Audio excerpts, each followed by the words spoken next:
भगवान राम ने कहा सुबह से हम लोग निकले थे जनकपुर का दर्शन करने के लिए, अब तो सायंकाल की बेला हो रही, निश्चित ही गुरुदेव भगवान कहीं रुष्ट न हो जाएं, इसलिए जनकपुर का दर्शन करके गुरु जी के आश्रम में जहां पर विश्वामित्र जी के ठहरने की व्यवस्था जनक जी ने किया था, राम जी लक्ष्मण जी के साथ पहुंचे। पहुंच करके गुरुदेव भगवान ने फलाहार किया, भोजन किया, राम लक्ष्मण ने भी भोजन प्रसाद प्राप्त किया। उसके बाद गुरुदेव भगवान शयन करने के लिए जा रहे हैं, और जब गुरुदेव भगवान शयन कर रहे थे ना, तो लक्ष्मण जी और राम जी गुरु जी के चरणों की सेवा कर रहे हैं।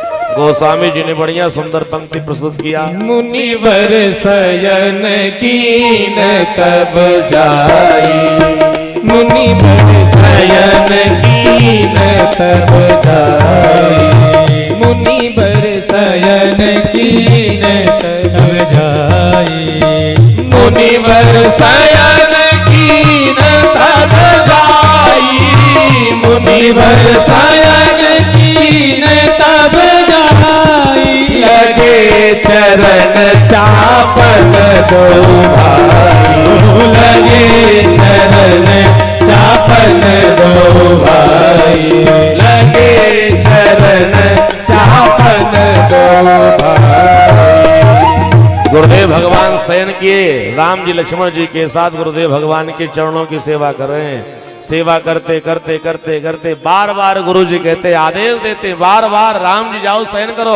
लक्ष्मण के साथ रात बहुत हो गई, लेकिन राम जी सेवा छोड़ ही नहीं रहे, बार बार गुरु जी को कहना पड़ा आप चले जाओ। अब आज के जमाने में शिष्य सेवा करते नहीं, अब करते अगर है ना 2 मिनट में बिना कहे छोड़ के चले जाते। बोले भक्तवत्सल भगवान की। यहाँ गुरुदेव भगवान के चरणों की सेवा हो रही, गुरुदेव भगवान बार बार आज्ञा दे रहे तुम दोनों भाई जाकर के शयन करो, लेकिन राम लक्ष्मण शयन करने जा ही नहीं रहे। बहुत बार कहने के बाद राम जी लक्ष्मण जी जब शयन करने के लिए चले, तो सज्जनों रामचरितमानस में ऐसी कथा आ रही है कि लक्ष्मण जी राम जी के साथ पहले गुरुदेव भगवान के चरणों की सेवा किए, और जब राम जी शयन किए तो लक्ष्मण जी राम जी के चरणों की सेवा करने लगे। और राम जी के चरणों की सेवा करते करते आधी रात्रि का समय बीत गया, ठीक 12 बज गए। राम जी ने कहा लक्ष्मण अब तुम शयन करो, जाओ अपने बिस्तर पर शयन करो जो तुम्हारा आसन लगा है। लेकिन लक्ष्मण जी शयन करने के लिए जा ही नहीं रहे। राम जी के चरणों को पकड़ करके अपने हृदय में लगा करके राम जी की शयन कक्ष में वहीं बिस्तर के पास में लुढ़क गए, वहीं पर सो गए, अपने स्थान पर सोने गए नहीं, राम जी के चरणों को अपने हृदय में लगा करके लक्ष्मण जी भी सो गए। अब बड़ी दिव्य कथा रे, ध्यान देकर के सुनिए।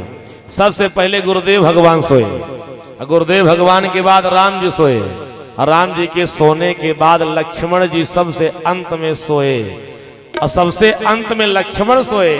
और जब उठने का नंबर आया तब देखिए, सबसे पहले अगर कोई जगह है ना तो गुरुदेव भगवान से पहले भगवान राम जी से भी पहले लक्ष्मण जी जाग गए। बोले भक्तवत्सल भगवान की। अहिया गुरुदेव भगवान जाग के दरवाजा खटखटावे तब वो चेला नहीं उठते। बोले भक्तवत्सल भगवान की। सबसे पहले सज्जनों देखिए, शयन करने की विधा, पहले गुरुदेव शयन कर रहे हैं, फिर राम जी, फिर लक्ष्मण।